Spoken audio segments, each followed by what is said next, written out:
오늘 우리에게 주시는 하나님의 말씀은 창세기 50장 15절에서 21절까지의 말씀입니다.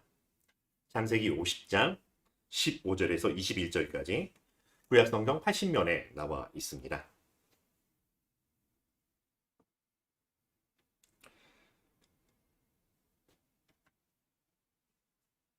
제가 봉독하겠습니다.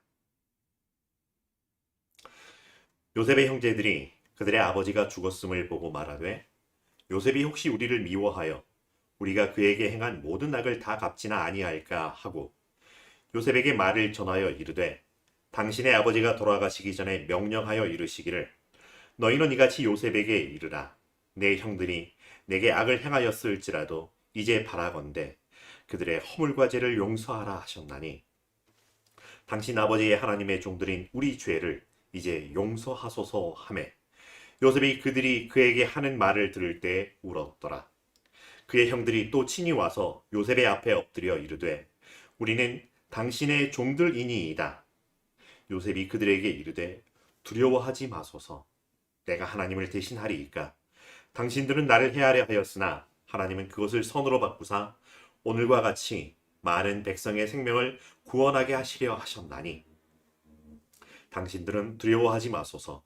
내가 당신들과 당신들의 자녀를 기르리이다 하고 그들을 간곡한 말로 위로하였더라. 아멘. 오늘 말씀의 제목은 요셉을 통해 약속을 이루신 하나님입니다. 이 더 잘해야 한다라고 하는 세상 속에서 더 잘하고 싶어 하고요. 더 잘하기 위해서 애쓰고 수고하였던 하나님의 사람들 환영합니다. 우리 인사를 나누겠습니다. 반갑습니다. 사랑합니다. 축복합니다. 감사합니다. 세상에서 수고하고 무거웠던 그 짐들, 우리를 불편하게 하고 불안하게 하고 어렵게 했던 그 짐들을 이 시간 내려놓을 수 있기를 바랍니다. 쉴만한 물과 푸른 초장으로 우리를 초대하시는 예수님과 함께 바로 지금 여기 이 예배하는 자리가 우리 영혼의 쉼터가 되기를 간절히 바랍니다. 당신은 사랑받기 위해 이 땅에 태어난 존재입니다. 하나님께서 사랑하시기로 작정하시고 창조하신 존재라고 하는 거죠. 만약 아무도 당신을 사랑하지 않는 것 같다라고 하면 나는 그런 사랑을 받아보지 못했어요 라고 한다면 아직 우리를 정말 사랑하시는 예수님을 만나지 못했다는 이유이지 않을까 생각해봅니다. 또한 서로 사랑하라 명령을 받았는데 우리가 서로 힘써 사랑하지 못하였기 때문이라고 생각을 합니다. 그래서 더욱 힘써 사랑하겠습니다. 주의 사랑으로 사랑합니다. 당신은 하나님이 선하시고 기뻐하시고 온전하신 뜻 안에서 창조된 태어난 세상에 보내심을 받은 존재입니다. 그러기에 세상의 복이고요. 우리에게 복된 존재입니다. 그러니 사랑하는 자요. 당신의 영혼이 잘된 같이 당신의 범사가 잘되고 강건하기를 언제든지 축복하고 간구합니다. 우리 서로 그렇게 축복하는 관계였으면 좋겠습니다. 오늘 또 이렇게 얼굴과 얼굴을 직접적으로 대면하든지 아니면 이렇게 모니터를 통해서 얼굴을 마주 대하든지 함께 이 예배의 자리에 모일 수 있었다라고 하는 것이 얼마나 큰 감사인지요. 그래서 이제 우리가 서로 이렇게 인사를 나누었던 반가움, 사랑함, 축복함, 감사가 넘치는 이 삶이 우리끼리만의 이야기가 아니라 이제 여기를 넘어서서 세상으로 흘러 넘치는 하나님의 나라 이야기가 되기를 간절히 소망합니다. 세상에 흘러가는 생명의 맑은 물줄기가 되어 생명이 생명으로 계속해서 이어져가는 놀라운 역사를 볼 수 있게 되기를 주의 이름으로 축원합니다. 자, 그러니 오늘 이렇게 예배를 드리면서 함께 주의 말씀을 사모하는 이 여러분과 제가 한 가지 약속을 했으면 좋겠습니다. 이 살아가는 이 한 주간에는 지난주보다 적어도 한 걸음 더 뽀짝역이라고 할까요? 하나님께로 더 가까이 가겠습니다. 나를 필요하는 사람들 세상을 향하여 기도하며 그들과 함께 하겠습니다. 약속하실 수 있을까요? 약속하셨습니다. 사실 우리는 약속이 넘쳐나는 세상 속에 살고 있습니다. 약속은 약속으로 이어지고 있고요. 끝없는 약속들이 우리 삶을 맴돌고 있습니다. 사람들과 했던 약속만이 아니라 내가 내 자신과 했던 약속들도 있고요. 또 신앙 안에서 우리가 하나님과 했던 약속들도 있습니다. 그 약속 어떤가요? 잘 지켜지고 있나요? 얼마든지 하나님의 은혜 안에서 이 약속을 잘 지키고 준행하는 사람들이 되기를 간절히 바라봅니다. 아브라함의 하나님, 이삭의 하나님, 야곱의 하나님, 바로 그 하나님께서 아브라함과 이삭과 야곱에게 약속하셨고요. 약속의 말씀을 주셨습니다. 그래서 우리는 계속해서 이 약속들이 어떻게 이루어져 가고 있는가, 이 약속이 우리에게 어떤 의미가 있는가 살펴보고 있습니다. 사실 약속이라고 하는 건요, 상호 간에 이루어지는 것이죠. 또 서로 간의 필요에 따라서 약속을 하게 되는 이런 모습을 보게 됩니다. 그런데 아브라함과 이삭과 야곱과 맺었던 이 약속의 모습들을 보면은 조금은 다소 일방적인 모습인 것 같습니다. 약속이라고 말씀하셨지만 아예 그냥 작정하시고 복을 주시기로 일방적으로 선포하셨던 그런 것처럼 읽혀지기도 한다라고 하는 거죠. 그런데요, 그렇게 복을 주시겠다라고 하시는 하나님의 약속 앞에 사람들이 그 하나님을 바라보게 되고요, 마주하게 되고요, 기대하게 되고요, 기다리면서요, 마침내 그 약속이 이루어지는 것을 보며 함께 기뻐하고 찬양하는 모습들을 보게 됩니다. 자, 하나님의 사람들 어떻게 그 약속이 이루어지는 것을 기다렸을까요? 인내하며, 당연히 인내하며 기다렸을 것 같습니다. 그런데 우리가 계속해서 말씀을 살펴보는 것 가운데 사실은 온전히 하나님의 뜻이 이루어지다라고 했었지만 그렇게 온전히 기다리지 못했던 부분도 있는 것 같습니다. 흔히 수작이라고 하죠. 빼어날 수, 안 될 수로 만들어진 뭔가 정말 잘 만들어진 어떤 걸작품에 대한 이야기가 아니라 사람들이 모색하여 만들어 놓은 수작질과 같은 거죠. 사람들이 이렇게 저렇게 수작을 하면서 하나님의 약속이 나를 통해 이렇게 이루어진다라고 아전인수격으로 해석하고 했던 이런 부분들도 있습니다. 그런데요, 그럼에도 불구하고요, 그 가운데에서 하나님의 인도하심을 경험하고요, 하나님의 하나님 되심을 경험하고요, 그러면서 하나님께서 지금 여기 나와 함께 하시는구나라고 하는 것을 알게 되었다라고 하는 거죠. 그러니 기도할 수밖에 없었고 경배하게 되었고 그런 하나님을 신뢰하게 되었다라고 하는 것입니다. 그리고 그 이야기가 오늘 창세기의 마지막 장 요셉과 함께하고 있는 모습을 보게 됩니다. 하나님의 약속이 어떻게 이루어졌을까요? 요셉을 통해서 하나님은 어떻게 약속을 이루어 가셨을까요? 그리고 그 약속들이 오늘 우리에게는 어떻게 이어지고 있는가라고 하는 것을 오늘 말씀 가운데서 우리가 함께 살펴볼 수 있기를 바랍니다. 사실 지금 요셉과 요셉의 형들은 조금 민망한 상황들을 맞이하고 있다고 하는 거죠. 이제 자기 아버지 야곱이 죽었다라고 하는 것, 죽음으로 떠나게 되었다라고 하는 것. 그러자 아버지라고 하는 존재로서 가족들을 울타리로 이렇게 보호하고 있고 그 형제들을 보호하였던 울타리가 거치게 되자 막힘없는 두려움이 넘쳐나기 시작합니다.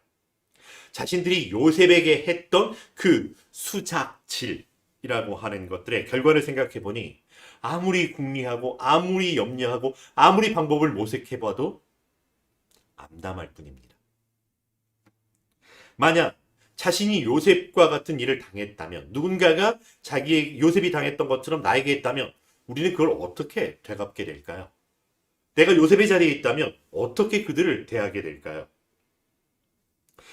사실 안갚음의 법칙이라고 하는 것이 있는지는 잘 모르겠지만 보편적으로 사람들이 안갚음이라고 하는 것을 하는 모습을 보게 됩니다.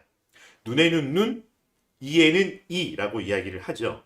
사실 지극히 상식적이기도 하지만 사실은 그 자체가 다행인 법이기도 합니다. 지금은 그렇게 눈에는 눈이라고 하게 되면 큰일 나는 상황이지만 더 큰 안갚음을 막아낼 수 있도록 했던 법이라고 하는 거죠. 여러분, 한 대를 맞았으니 나도 한 대를 때려 줄게 라고 하는 걸로 끝날 수 있을까요? 그렇지 않더라라고 하는 거죠. 사람들의 안갚음의 끝, 흔히 뒤끝 장렬이라고 하지만 안갚음의 끝은 어디일까요? 1대1의 상황이 아닙니다. 사실은 분이 풀릴 때까지라고 하는 거죠. 분이 풀릴 때까지 내가 뭔가를 해야 되고요. 그런 분이 풀릴 때까지 그가 당하는 모습을 보아야 비로소 되갚았다라는 생각이 떠오를 때가 참 많다라고 하는 것입니다. 물론 힘이 없는 사람들은 그런 상황들 속에서 참고 또 참고 여전히 참고 계속해서 참아야 되는 상황들이 반복이 됩니다. 그런데 그렇게 참다가 어느 순간 뻥 터지기도 한다라고 하는 거죠. 자기보다 더 연약한 상황, 자기 마음대로 해야 되는 상황을 만나게 되면 터지고 만다라고 하는 거죠. 힘 있는 사람들이나 마음대로 할 수 있는 사람들은 어떨까요? 거침없이 자기 기분이 풀릴 때까지 참지 않는다라고 하는 거죠. 그 행위에 적합한 것이 아니라 그 행위로 말미암아서 본인의 마음에 일어났던 괘씸죄, 거기에 더하여서 무너진 자존심의 회복, 이 모든 것들이 더해지고 더해지다 보면 끝이 없는 안갚음과 되갚음들의 연속이라고 하는 거죠. 한 대와 한 대가 이렇게 교환이 되면 맞을까요? 아니라고 하는 거죠. 나는 이 정도 때렸는데 왜 너는 더 세게 때려? 나는 여기를 때렸는데 왜 너는 저기를 때려? 라고 하는 이야기로 끊임없이 안갚음과 되갚음의 연속인 원수 갚는 삶이라고 하는 거죠. 만약 이게 가족이고 형제들이면 조금 사정이 달라질 수 있을까요? 그렇지도 않더라라고 하는 것입니다. 소중한 사람들에게 맞은 뒤통수가 더 크다는 거죠. 더 오래 간다는 거죠. 그래서 더 버럭하게 된다라고 하는 모습을 보게 됩니다. 그런데 지금은 형들의 고향 땅을 떠나왔습니다. 자신들의 영역이 아니라 가나안 땅이 아닌 요셉이 더 큰 힘과 권력을 누리는 요셉의 삶의 자리라고 하는 것입니다. 비교할 수 없이 자신들과 비교할 수 없는 큰 힘과 권세를 가진 요셉이 주도권을 행사할 수 있는 땅이었기에 더욱더 두려움이 커집니다. 이걸 알았으면 했을까요? 아니었겠죠. 요셉을 죽이려 했고 노예로 팔아버렸고 아버지를 속였던 이 모든 것들 지우기로 지운다 한들 지워질 수 있는 일이 아니라고 하는 거죠. 몇 차례 요셉이 걱정하지 마세요, 두려워하지 마세요 이야기를 해주고 있지만 걱정이 될 수밖에 없습니다. 최근에 좀 감동적으로 봤던 동영상 하나가 있었습니다. Sing Again 2 유튜브에서 37호 가수, 이제는 본인의 이름을 이야기를 하게 되죠. 박현규 씨가 불렀던 노래가 있습니다. 그대여 아무 걱정하지 말아요. 정말 걱정하고 싶지 않았어요. 그래서 소중한 사람들의 걱정하지 마세요 라고 이 노래를 들려드리고 싶었던 거죠. 근데 걱정 많은 사람에게는 그조차 귀찮은 일이 되는 경우들을 보기도 합니다. 위로가 아니고요. 걱정은 켜켜이 쌓여있을 뿐이라고 하는 거죠. 그래서 결국 다시 한번 요셉에게 용서를 구하고 아버지 야곱의 유훈을 전하면서 또다시 용서를 구했습니다. 그런 그들을 향해 오늘 말씀 가운데 요셉은 이렇게 고백을 합니다. 19절에서 21절 말씀입니다. 두려워하지 마소서. 내가 하나님을 대신하리이까. 당신들은 나를 해하려 하였으나 하나님은 그것을 선으로 바꾸사 오늘과 같이 많은 백성의 생명을 구원하게 하시려 하셨나니 당신들은 두려워하지 마소서. 내가 당신들과 당신들의 자녀를 기르리이다. 위로가 되는 이야기지만 불안한 사람들에게는 이게 먹히지가 않는 말이기도 합니다. 내가 당신들과 당신들의 자녀를 기르리이다. 어떻게 해요? 막 함부로?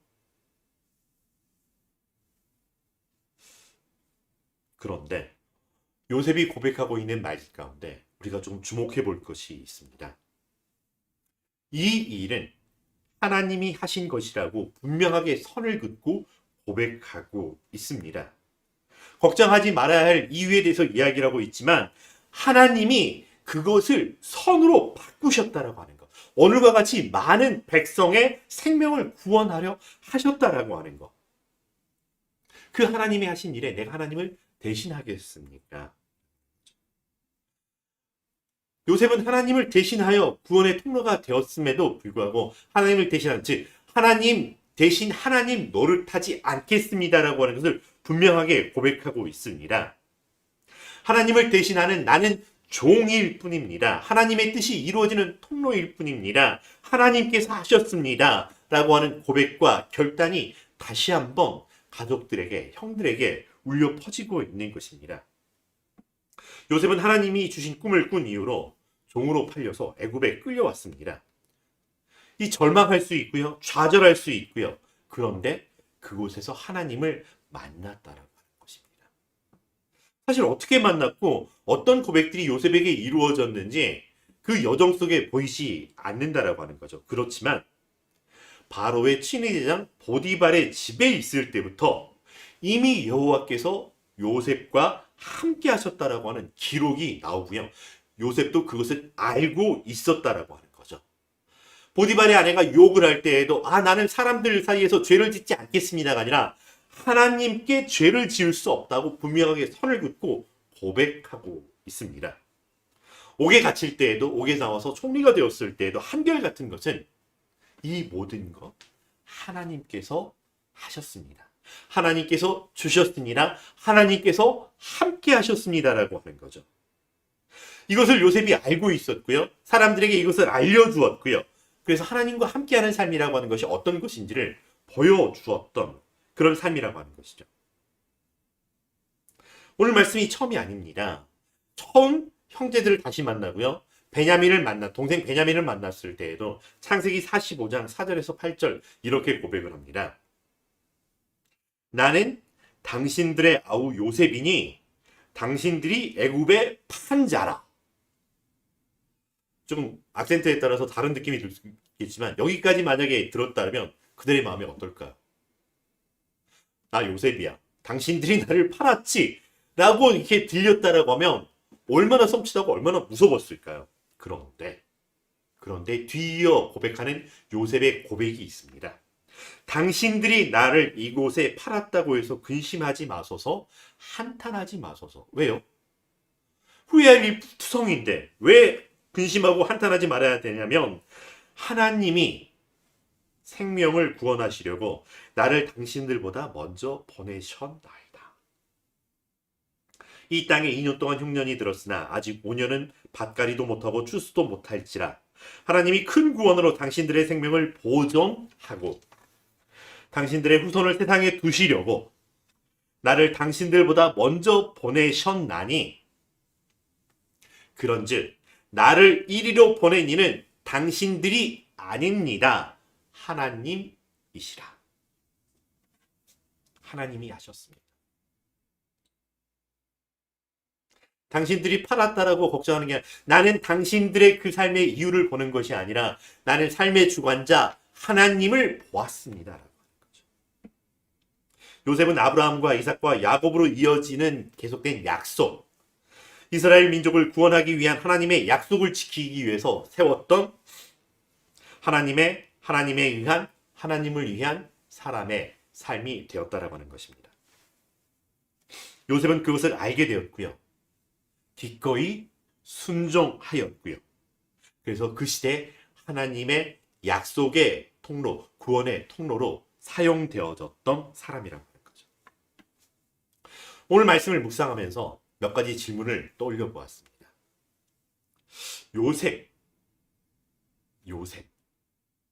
요셉은 그 시대 사람들과 그 시대 세상에 어떤 의미였을까? 하나님은 요셉을 바라보면서 어떤 의미를 가지고 있었을까? 요셉은 자기 스스로를 보면서 어떤 의미를 두었을까? 자신의 삶에서. 또 무엇이 꿈만 꾸었을 이 요셉이 요셉 되게 하였을까? 하나님의 사람, 약속의 통로 요셉이 되게 하였을까? 자, 그렇다면 이제 이 말씀을 우리에게 적용하면서 하나님께서 나를 통해 이 시대와 사람들에게 어떤 약속을 이루고 계시는 걸까? 그 하나님의 약속과 함께 나는 어떤 순종을 이 한 주간 만들어야 할 건가? 그래서 어떻게 하나님과 이웃을 사랑할 것인가라고 하는 거죠. 요셉 어떤 사람이었을까요? 만세의 영웅이었을까요? 뭐 그렇게 볼 수도 있을 것 같습니다. 참 중요한 사람이었고요. 없다라고 하는 것이 상상도 안 되는 그런 절대로 중요한 사람이었습니다. 많은 사람과 생명을 살려낸 위대한 사람이었다라고 하는 것입니다. 근데 사람들의 보기에는 그러하겠지만 하나님께는 어떠하였을까요? 어떤 의미와 기대로 요셉을 보내셨을까요? 하나님께서 약속을 이루기 위해 세상에 보내신 하나님의 선물이었다라고 하는 것. 그래서 요셉이라고 하는 이 이름이 기억되는 동안에 그를 통해 이루어졌던 놀라운 은혜들, 사역들, 그 구원들을 보게 되지만 그러나 요셉을 통해서 하나님께서 약속을 이루어 주셨습니다라고 하는 것이 함께 기억될 것이라고 하는 거죠. 하나님께서는 약속을 이루기 위해 보낸 사람, 바로 그 사람이 오늘 함께 예배 드리고 있는 그리스도인 하나님의 자녀, 더 잘 돕기 위해서 매일의 삶에서 애쓰고 수고하는 바로 우리들이라고 하는 것입니다. 그래서 위대한 일을 해냈습니다, 많은 일을 해냈습니다가 아니라 하나님의 약속이 이루어졌습니다. 우리 삶의 목표는 성공이 아니라 하나님의 약속이 이루어졌습니다.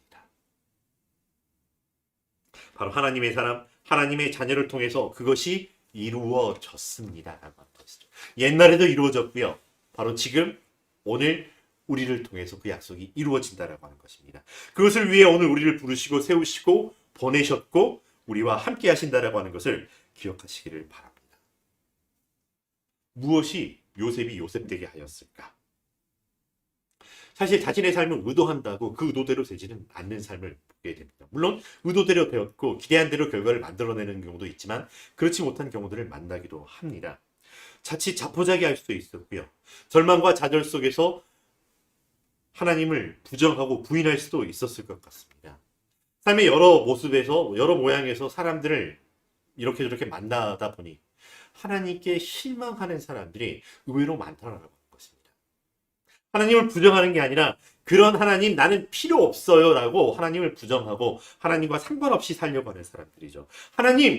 하나님이시라면 이렇게 해주셔야죠. 저렇게 하셔야 되는 거 아닙니까? 하나님 약속을 해주셨으면 지키셔야죠. 왜 이렇게 된 거예요? 왜 하나님 내게만 이렇습니까? 공의와 정의, 사랑과 자비는 어디로 갔습니까? 라는 이야기들이죠. 그러다 보니 그런 하나님 필요 없어요.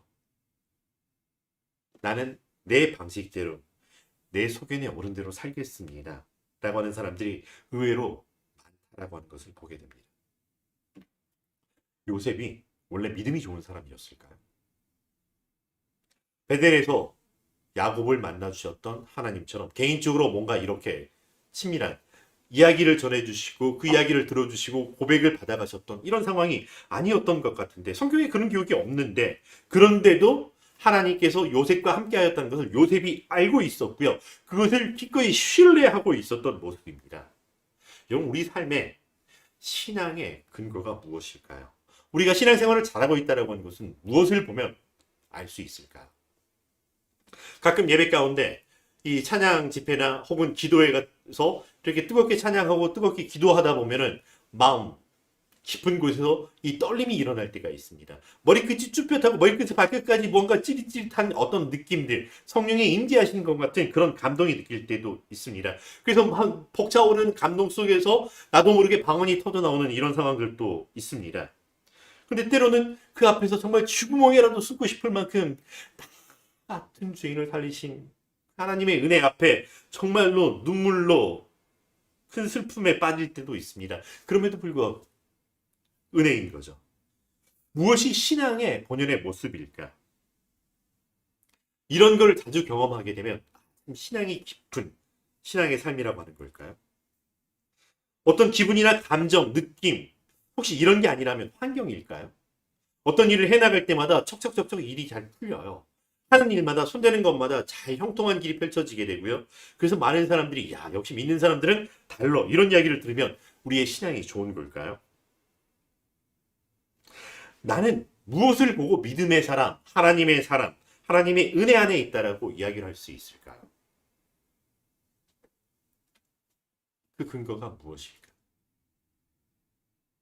다른 것이 없다라고 하는 거죠. 행복한 기분, 잘 풀리는 일들, 어떤 긍정적인 환경이라고 하는 게 아니라 그런 게 없고요. 하나님의 약속. 말씀이 육신이 되어 우리 가운데 거하시는 예수 그리스도를 신뢰하는 것. 하나님이 주신 약속, 이 말씀을 신뢰하는 것이 우리의 믿음이라고 하는 것입니다. 잘 되고 못 되고 형통하고 오히려 그리 아니하실지라도 하는 게 우리의 믿음이라고 하는 거죠. 고백이라고 하는 거죠. 그것과 상관없이 하나님의 약속은 이루어집니다. 내가 믿어줘야, 나를 통해서 뭔가 잘 돼야 하나님의 약속이 되고 약속이 지켜지고 이루어지는 이런 것이 아니라고 하는 거죠. 우리가 부족해도 하나님은 이미 약속하셨고요. 이미 그 약속을 다 이루었다라고 우리에게 말씀해 주셨다라고 하는 거죠. 예수 그리스도를 우리에게 보내주심으로 말미암아 그 모든 생명들을 위하여 십자가에 죽으시고 부활하심으로 말미암아 다 이루었다라고 하는 것. 하나님의 나라를 이루어 우리에게 주셨다라고 하는 것이죠. 그 안에서 우리가 그 하나님과 하나님 나라의 삶을 누리게 하셨고 전하게 하셨고 사람들을 초대하기 통로가 되게 해주셨다라고 하는 거죠.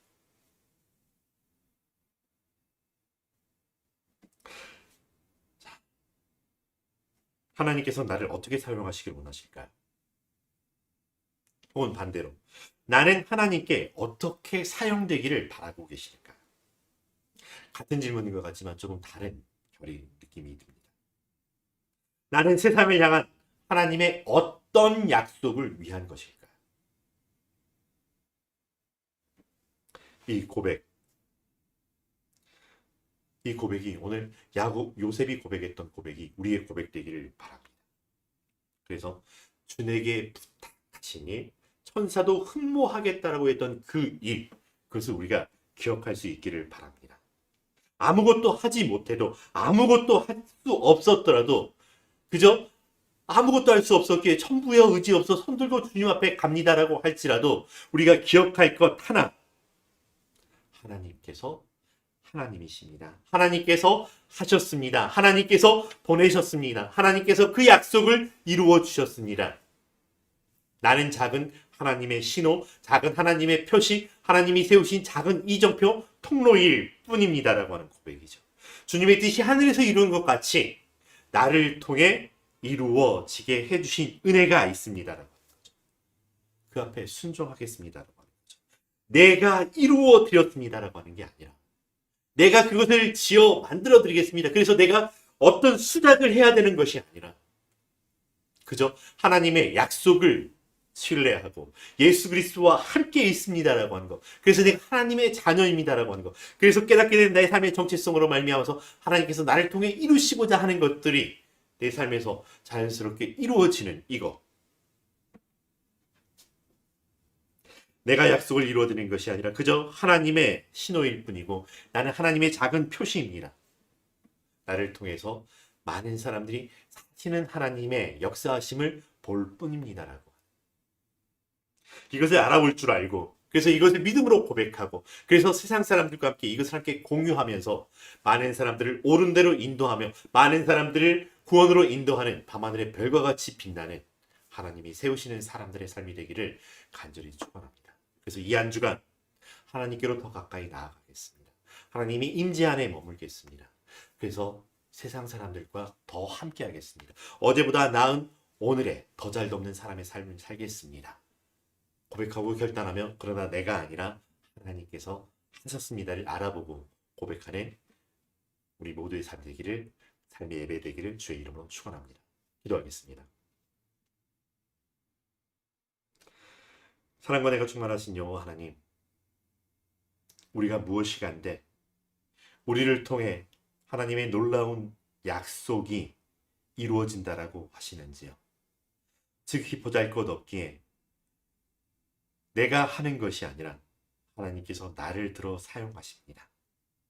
몽당연필이 글을 쓰는 것이 아니라 몽당연필을 쥔 그 손이, 하나님의 손이 글을 써내려가며 뭔가를 만들어낼 것처럼 그저 나는 하나님 손에 쥐어져 있을 뿐입니다를 고백하고 알아보며 함께 사람들과 하나님의 임재를 경험하게 되는, 약속이 이루어지는 것을 드러내는 그 귀한 삶을 이루어가게 하여 주시옵소서. 예수님의 이름으로 기도합니다.